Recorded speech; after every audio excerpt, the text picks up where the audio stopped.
I'm gonna steal this week's intro, this Friday's intro from Peter, without having to play the Let's get silence into game. it. Okay.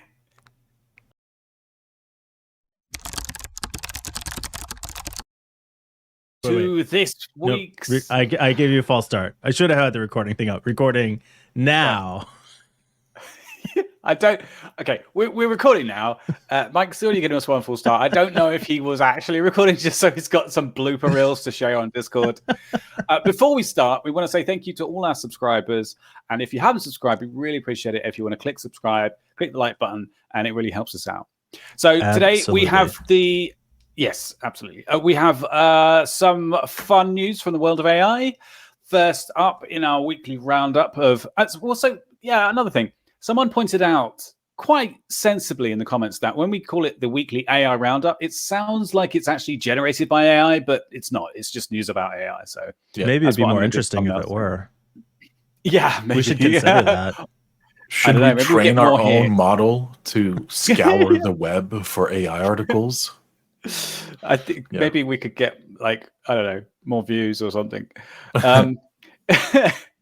That would actually be sad, wouldn't it? I mean, yeah. Anyway, first article we have is how artificial intelligence gave a paralyzed woman her voice back. This was shared by Blackjack and Hookers on Discord. I actually shared a YouTube video about it, but we got to this article, which we think is a little bit more in depth. It's absolutely fascinating and incredible. The way it works is basically that they have connected her to a machine which interprets her thoughts and then uses them to project an avatar that synthesizes her speech and potential expressions, right? Like what it would think is that she's feeling, like anger or sadness or happy or laugh or whatever. And that is crazy. When I've said this so much in the show lately, like when I say like we are in the future, this is exactly what I'm talking about. Like these types of breakthroughs where we can use AI to actually give a person their voice back and their expressions back is so crazy to me. Do you know what's sad about this though? I mean, other than the poor lady herself, but yeah, that's fairly sad. No, the sad aspect I was thinking of was that one of my first thoughts was, oh my god, how long until they can actually tell what I'm thinking in my head? Like, right. If they could enable some way to monitor your brainwaves, your brainwaves remotely, then they could actually tell what you're. Yeah, that's kind of scary. Why wouldn't you though? It seems like the perfect brain to computer interface.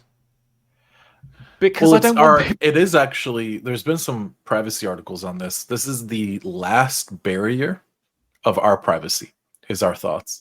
We have forfeited everything else. We have forfeited everything else, right? We forfeited our location. We forfeited our public opinions and private if they are in text form. And the only thing we haven't forfeited is our internal privacy, our mental privacy. Are you saying you're capable of having thoughts that you don't immediately post online? Says the TikTok addict. I mean, come on, man. Yeah, that's funny. But like it will be, and who's like very interested in all of our thoughts? All of the advertisers, Meta. I was going to say Elon. Government, because he's corporations, social media. Yep. Neuralink. So if you could imagine, oh my god, it's terrifying. If you have this thing, right, because it's free or low cost because they're making so much money on ads, you've got this thing hooked up, okay, and you're riding the train and you're thinking like, man, I could go for some KFC chicken. Boom. KFC chicken advertising. Oh my god. And that's exactly what's going to happen. I'm sure that's where we're headed. Like, and in Texas, it'll be like, I'm thinking of, should I keep the baby? Boom, you're in jail. Damn. Yeah, like, that's the damn. Like, wow. It's really fucked up, but it's so funny. It's a really harsh. There's been enough horror sci-fi. Okay, we talked about this story enough. This is supposed to be a roundup. Come on, next story. Oh yeah, next story. I thought we were going to start getting into the was it called Minority Report? Oh yeah. Something like precog crimes. Because then we just throw some statistical analysis on that shit and figure out what you're going to be thinking, which is even better. Boom. Jail. Oh god. All right. I like Scientific sleuths, according to nature.com, spot dishonest ChatGPT use in we papers. Can't see it. Oh, I'm not We sharing can't it. see it. Just take my word for it. Okay. I'll read your Yeah. What was it you said? Who would have thought? Yeah. No shit. I thought we covered this all right, already. next article. That's pretty much it, isn't it? All right, cool. Yeah. AI chatbots from Business Insider. This is fun. AI chatbots were tasked to run a tech company.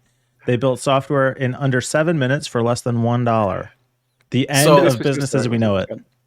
I read this article. I don't know if I was the one who suggested it, but I read this article, and the first thought was like, wow, this is kind of cool, because they had multiple ChatGPT instances talking to each other, which is neat. Playing different employee roles. They basically build an org chart. So you've created these prompts for them to commit to. So you say you're the CTO of a company, and of a tech company that makes software, and you're the artist, the designer, the coder, the CTO, the finance, whatever. And there's like 7 of them or something, and they all communicate.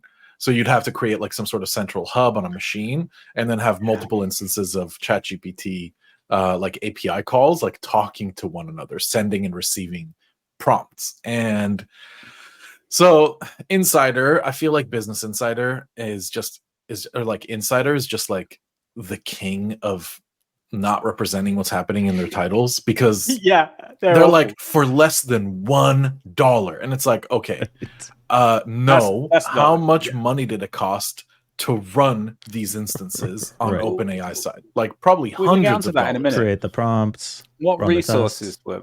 Yeah, right. What resources? The time spent. Like, you can't just be like, forget about time spent and external resources of third parties, aka OpenAI, and be like, we only let them spend $1. It's like, shut up. No, you didn't. Like, they spent probably in the thousands.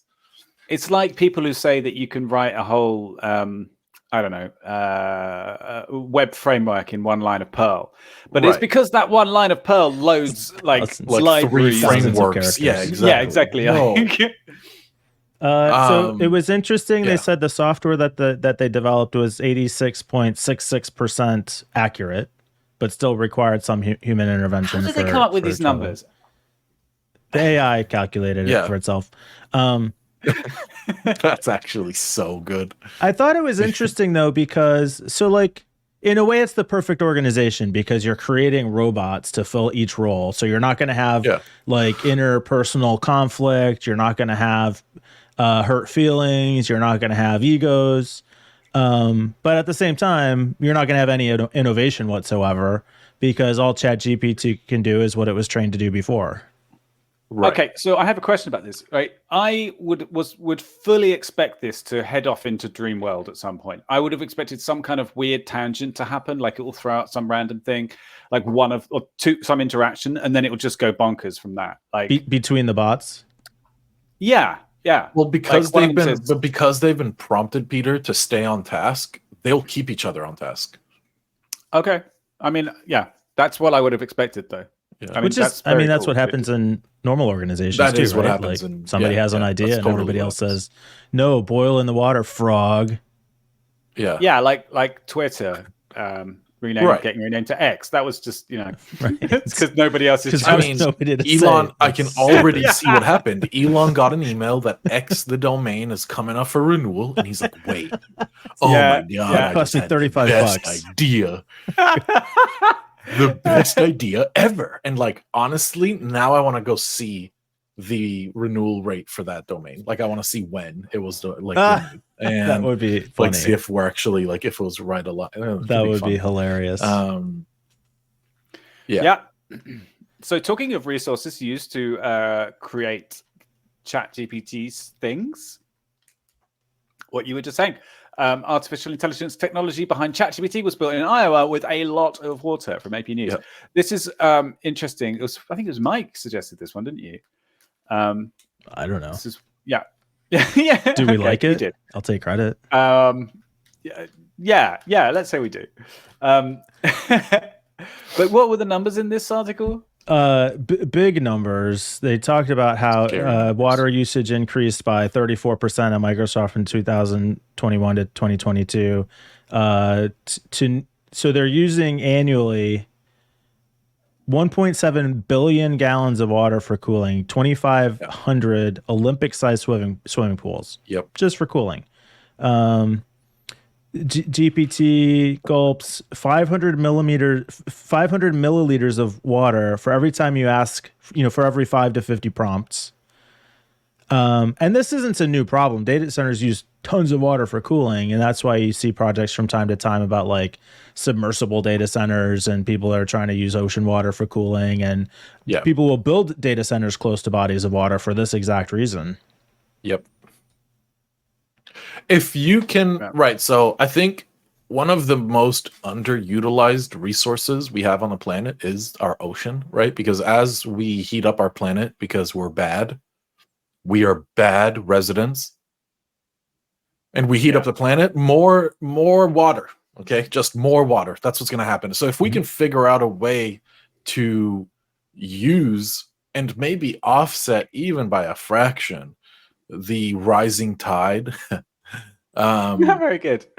Very good, John. That would be great. Like, and there are some countries that are working on like desalination. Israel is one of them, but this is kind of a race is to get it to like a doable point. Currently, it's not very doable. It is occurring. It is happening, but I'm pretty sure at a loss in it's resources. Very energy inefficient.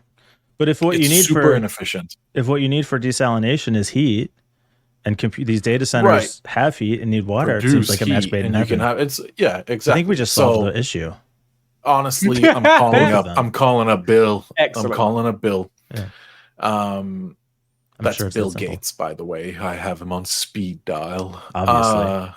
Obviously, who doesn't? So yeah, that's honestly kind of a solution that you just came up with. I like it. I'm sure no one ever thought of it. What was interesting to me about this article was that, like, it's not a new problem, but it really highlights how computing intensive these large language models really are. Like, we have data centers. Microsoft, Google, Amazon, these companies are running gigantic data centers.